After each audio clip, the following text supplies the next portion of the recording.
আপনি নিরপেক্ষ দৃষ্টি দিয়ে বলেন, আজ বাংলাদেশে যারা জীবিত তাদের সামনে কোরআনের আলোচনা করা এখন কি সহজ না কঠিন? কঠিন। যেই লোকটা অনুমতি দিতে চাই না থানা থেকে, কালকের দিন পরে আমার মাহফিল আছে কুমিল্লা, এখন বন্ধ করে দিয়েছে। জোরে বলেন সুবহানাল্লাহ। অথচ ওই ওসি, ওই এসপি, ওই ডিসি, ওই এমপির মা মারা যাক, আমারে ডাক দেবে, হুজুর কোরআন পড়ে দিন।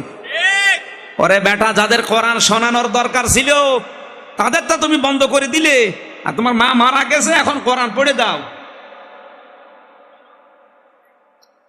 আপনি কেন না বললো আমি জানি কেন।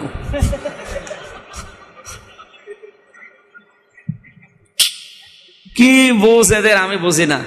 এ মাথায় কি গোবর গোবর ভরা। এই আয়াতগুলো একটু শোনে না, যে ওয়াংসালনা ইলাইকা যিকরা লিতুবায়্যিনা লিন-নাস। হে নবী, আপনি যখন ব্যাখ্যা করবেন, বিশ্লেষণ করবেন, তখন সামনে যারা আছে ওরা যেন জীবিত মানুষ হয়। কি মানুষ? আর আপনি জীবিত মানুষদেরকে কোরআনের তাফসীর শুনতে দেন না। আপনার মা মরে গেছে, বাবা মরে গেছে, ওই সময় পড়তে বলেন। আপনি কি পাগল না ছাগল? দুইটাই।